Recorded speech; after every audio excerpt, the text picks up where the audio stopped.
दोस्तों, अपने चैनल भारत की कहानियाँ को सब्सक्राइब कीजिए और अपना प्यार ऐसे ही बनाए रखिए। चलिए आज की कहानी शुरू करते हैं। रोहित ब्रेन ट्यूमर के लक्षणों से इस कदर टूट जाता है मानो एक पल को तो उसकी सांसें थम जाती हैं। चारों ओर घना अंधेरा छा जाता है। वह एक सुनसान सी दुनिया में खो जाता है। उसे दूर दूर तक कुछ भी दिखाई नहीं देता है। ऐसा इसीलिए भी होता है कि रोहित अपने चार भाई बहनों में छोटा जरूर है, लेकिन घर का सबसे जिम्मेदार इंसान वही है। घर की सारी जिम्मेदारियां, माँ का ख्याल और बड़ी दीदी की परवाह रोहित की रातों की नींद उड़ा देती है।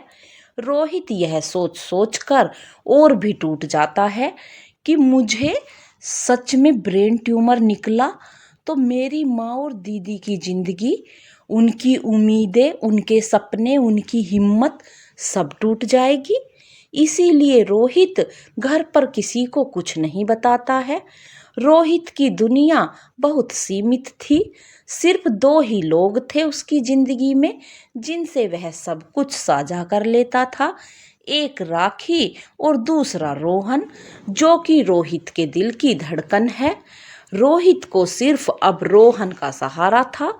रोहित की जिंदगी में एक वही शख्स था जो उसके दर्द बांट सकता था, उसे संभाल सकता था। लेकिन रोहित अपने दोस्त को परेशान नहीं करना चाहता था, क्योंकि वह जानता था यदि रोहन को पता चला कि मुझे ब्रेन ट्यूमर है, वो भी अंदर से टूट जाएगा। क्योंकि रोहन रोहित से बहुत मोहब्बत करता था। दोनों दोस्त इस तरह रहते थे मानो दो दिल एक जान हो। इसीलिए रोहित ने जैसे तैसे हिम्मत जुटाई और अकेले ही डॉक्टर के पास गया। रोहित को जिस चीज का डर था वही हुआ। डॉक्टर ने रोहित को ब्रेन ट्यूमर बताया। अब तो जैसे रोहित के पैरों तले जमीन खिसक गई, क्योंकि यह बात रोहित घर भी नहीं बता सकता था, क्योंकि उसे डर था कि रोहित की माँ और दीदी यह खबर बर्दाश्त नहीं कर पाएंगी। अब रोहित करे भी तो क्या करे।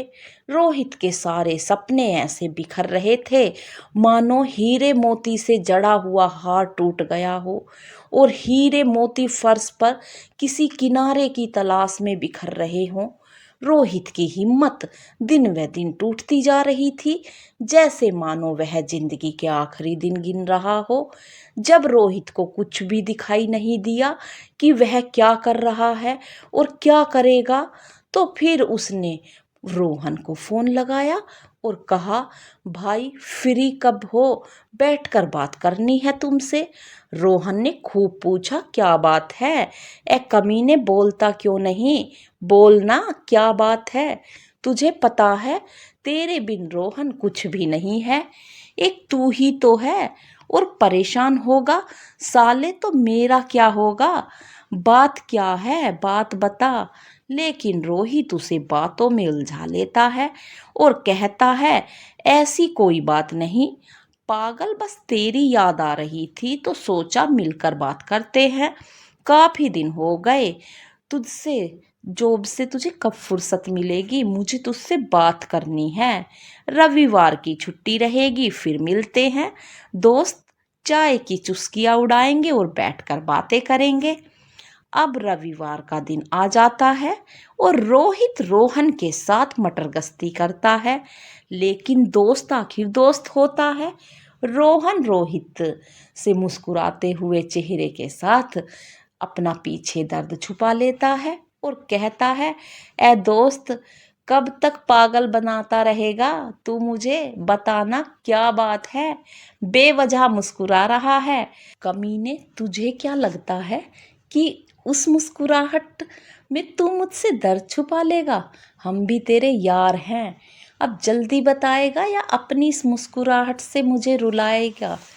यह सुनकर रोहित की आंखें भर आती हैं। उसके चेहरे से नकली मुस्कुराहट गायब हो जाती है। रोहित का मुस्कुराता हुआ चेहरा पल भर में लाल पड़ जाता है। माथे पर सरपटे पड़ने लगती हैं और रोहित अपने दोनों हाथों से रोहन को कसकर पकड़ लेता है। रोहन यह सब देखकर एक पल को तो घबरा जाता है और हिम्मत जुटाकर कहता है, ए कमीने, अब बर्दाश्त नहीं हो रहा। सच सच बता, क्या बात है? तेरा यार जिंदा है, मरा नहीं है।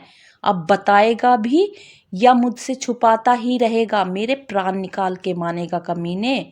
रोहित जैसे तैसे हिम्मत जुटाता है और कहता है, साले अब तेरे यार के पास टाइम ज़्यादा नहीं है। रोहन एक पल को तो घबरा जाता है और कहता है, क्या बकवास कर रहा है?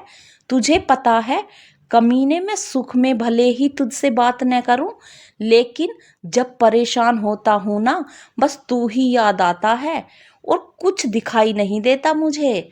अब सीधे तरह बता देगा क्या बात है?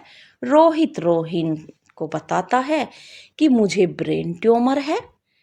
एक बार तो रोहन की मानो धड़कन रुक जाती है और वह पास ही रखे पानी के गिलास को उठाता है और पानी पीता है, लेकिन तुरंत ही वह हिम्मत से काम लेता है और कहता है, हट साले, तुझे मेरे होते हुए कुछ हो जाएगा? यदि मौत का फरमान भी आया ना, तो तुझसे पहले मुझको आएगा। और कौन पागल डॉक्टर है वो जिसने तुझे बता दिया ब्रेन ट्यूमर है? मैं चलूंगा, देखूंगा उस पागल को, देख तेरी जांच करवाऊंगा, तब उस डॉक्टर को देखूंगा। रोहन के इन शब्दों से रोहित का मन थोड़ा हल्का हो गया।